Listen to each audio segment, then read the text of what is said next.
Hi ಎಲ್ರಿಗೂ ನಮಸ್ಕಾರ. Welcome back to Neha's cooking vlogs. ಇವತ್ತು ನಾನು ಮಾಡ್ತಿರುವಂಥ ರೆಸಿಪಿ ಬಂದು ಭಾನುವಾರದ ಸ್ಪೆಷಲ್ ಚಿಕನ್ ಸಾಂಬಾರು. ಸಿಂಪಲ್ಲಾಗಿ ಕ್ವಿಕ್ಕಾಗಿ ಮಾಡುವಂಥ ಸಾಂಬಾರು ತುಂಬಾ ಚೆನ್ನಾಗಿರುತ್ತೆ.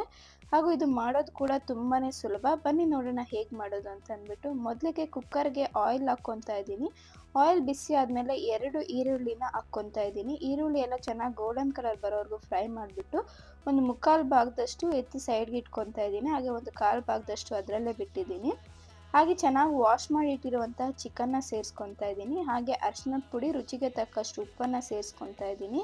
ಚೆನ್ನಾಗಿ ಮಿಕ್ಸ್ ಮಾಡಿ ಇದನ್ನು ಉಪ್ಪು ಮತ್ತು ಅರಿಶಿನ ಚಿಕನ್ಗೆಲ್ಲ ಹಿಡಿಬೇಕು.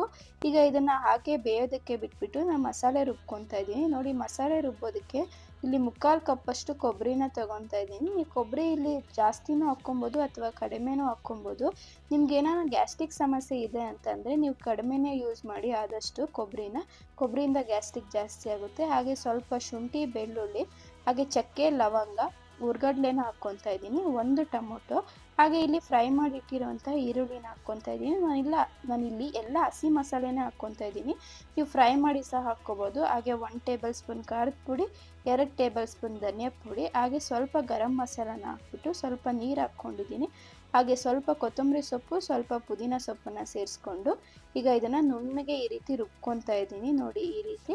ಈಗ ಚಿಕನ್ ಎಲ್ಲ ಚೆನ್ನಾಗಿ ಬೆಂದಿದೆ, ನೀರು ಬಿಟ್ಟಿದೆ. ಈಗ ನಾನು ರುಬ್ಬಿರೋ ಮಸಾಲೆನ ಚಿಕನ್ಗೆ ಸೇರಿಸ್ಕೊತಾ ಇದ್ದೀನಿ. ನೋಡಿ, ಈ ಮಸಾಲೆನ ಹಾಕ್ಬಿಟ್ಟು ಚಿಕನ್ ಬೇಯೋವರೆಗೂ ಚೆನ್ನಾಗಿ ಬೇಯಿಸ್ಕೊಂಡು ಭಾನುವಾರದ ಚಿಕನ್ ಸಾಂಬಾರ್ ರೆಡಿ ಆಗುತ್ತೆ. ನೋಡಿ, ಈಗ ಇದನ್ನು ಚಿಕನ್ ಬೇಯೋವರೆಗೂ ಬೇಯಿಸ್ಕೋಬೇಕು ಅಷ್ಟೇ, ಬೇರೆ ಏನೂ ಇಲ್ಲ. ನಿಮಗೆ ಎಷ್ಟು ಬೇಕೋ ಅಷ್ಟು ನೀರನ್ನು ಹಾಕ್ಕೊಳ್ಳಿ ನೋಡಿಕೊಂಡು. ನೋಡಿದ್ರಲ್ಲ, ಈ ವಿಡಿಯೋ ನಿಮಗೆ ಇಷ್ಟ ಆಗಿದ್ರೆ ಲೈಕ್ ಮಾಡಿ, ಶೇರ್ ಮಾಡಿ, ಕಮೆಂಟ್ ಮಾಡಿ, ಹಾಗೆ ಸಬ್ಸ್ಕ್ರೈಬ್ ಮಾಡೋದನ್ನು ಮರಿಬೇಡಿ. ಹಾಗೆ ನಿಮ್ಗೆ ಇನ್ನೂ ಯಾವ್ಯಾವ ಥರ ರೆಸಿಪಿ ಬೇಕು ಅಂತ ಅಂದ್ಬಿಟ್ಟು ನನಗೆ ಕಮೆಂಟ್ ಮಾಡಿ ತಿಳಿಸಿ. Thanks for watching.